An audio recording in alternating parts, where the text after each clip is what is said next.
Welcome back to another episode of Cooper's Clunkers. My name's Cooper and this is my clunker, my 1962 F100 on top of a 2016 Mustang GT chassis. In this video, I'm going to be trying to paint this bedside. I've decided I'm gonna try to do a faux patina. So try to match kind of what's going on up front, and then the tailgate, as you can see, is the same color. So we're gonna try to kind of blend all this together. Right now, I'm thinking I'm probably gonna tape off a line. This bed is a little bit later, and it had later model than the cab and everything else.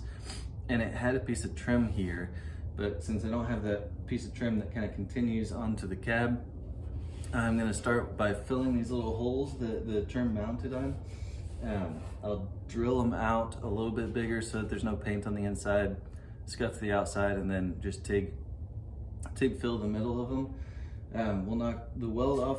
I've got all the seams finished, welded, so we'll knock all the weld bead down and then start on some body filler. So yeah, my plan, you can see, I'll show you here. You can see kind of how chipped up and patinaed the top of this is, and I don't really want to lose that. And so right now I'm thinking I'm probably going to tape off where this trim started and then paint everything below it. I don't know how that's going to look because this body line obviously is lower than where that trim is. And if all of this is blue, I'm not sure exactly how that's going to look. But worst case scenario, we can paint the top of this too. So sand down that tape line, paint the top of this, and do some faux patina. You can see on the door up here, it's really the same color as what this bed is. And so my plan with this is to scuff this down, but don't take it down to bare metal. Put a light coat of blue on it and then sand through that blue in some places to reveal, hopefully. And I'm no pro at any of this. I mean, all of this has just been kind of figure it out as you go.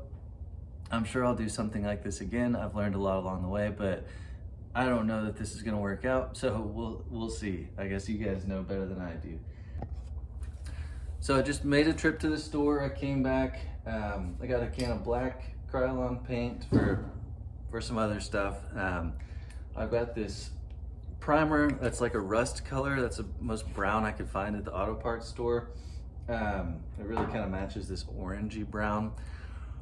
So if I need to like paint over where there's raw metal, I've got some primer for that. And then I went to like an auto paint place, and they mixed up this blue to match the truck. I'll show you here. So they scanned it and mixed this paint up so that it would match. So that's what we're gonna be going with. It doesn't have to be an exact match, but this is pretty close. So yeah, let's get started with some prep.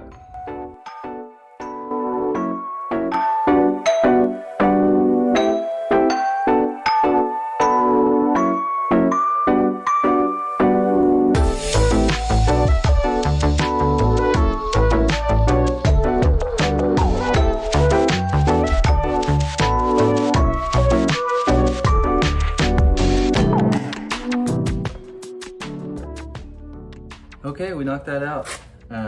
You just saw me drill holes through all these to free up any paint on the inside, grind a little spot of bare metal, and then fill it with weld and grind the weld off. So we got everything pretty smooth here. Around the outside of all these welds, there's a little bit of undercut or you know, spot where I'm gonna have to fill basically, but that's nothing for this body filler to take care of. What's kind of weird is whenever I work with a time lapse going, it seems like I work like 10 times faster. I'm just like, okay, what's next? What's next? What's next? I don't know if anybody else has ever worked in their shop or done something like this on a time lapse, but it feels like it makes it go by faster for some reason. So Next, we're gonna weld down or grind down these seams, and then we'll work on maybe mixing up a batch of this body filler, this Bondo, and getting everything filled and ready for paint.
Okay, so you saw me sand down these little spots. It's looking like the center where I welded these is higher than the surrounding spots. You can really see it on this one. So I'm gonna need to grind this spot down a little bit more with like an angle grinder, fill this again and try to sand it smooth. This, let's see, this spot, you can barely see here, but there's a bit of Bondo here. I think with another coat of primer over that, you won't be able to see that at all. This Bondo was sanded to a little bit coarser grit, and you can definitely see that with even 2 coats of primer over it. So all this needs to be sanded down to at least 320. So redo some of this. So I sprayed 1/10 of a second on this sawdust and it just kind of blew it around. So I'm going to have to make this wet or something where it'll stick more to this. For now, I'm just going to blow it off of here.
All right, so we moved over to the driver's side. I got this little fill patch for the gas filler all bondoed up.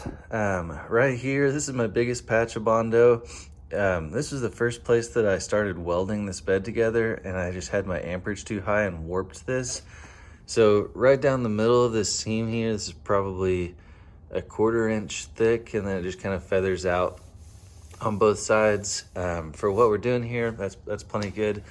I've seen worse Bondo before, so not a big deal. And then we got all these little holes all the way across patched and Bondoed over. So next step, we're gonna blow this thing off, clean it down with some soap and water.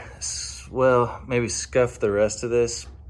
I'll go over that with like 220 grit on the orbital sander to get everything ready for a coat of paint. We'll do primer up here on the top and over all these Bondo spots. We'll leave the red where it's not bondoed. So primer everything and then a coat of blue. So that's what we'll get after next.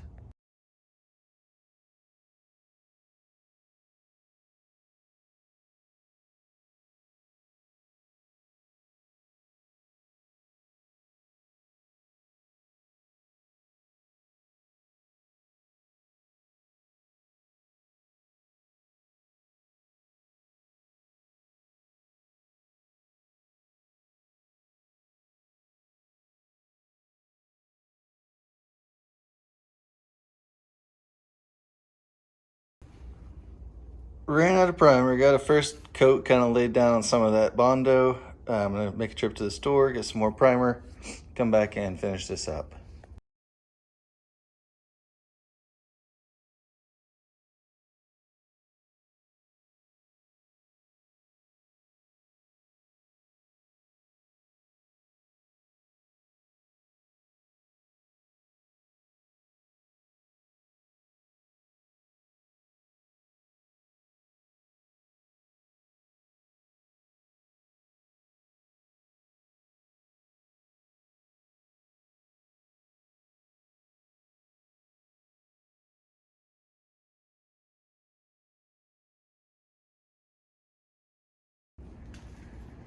Okay, so here is the final product. Pretty good match.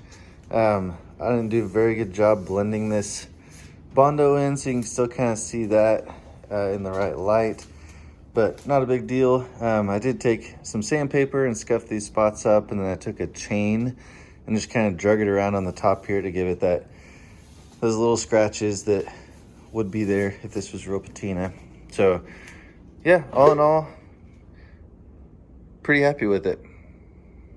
So that is going to do it for this episode today, guys. Really, we're kind of drawn to an end on this build. We got a few other things to do on the interior. I'm going to get new seals for the windows so the windows don't rattle around so much. I do need a windshield, and then I'm working right now on a stereo system, getting the radio to work with some speakers that I've put in the doors. Might do a video on that, but for those of you who have subscribed, I really appreciate it. This truck is going to be posted for sale, I don't know, the next couple months. Once we sell it, we'll have funds to build another one. So stay tuned for the next one. As always, thanks for watching.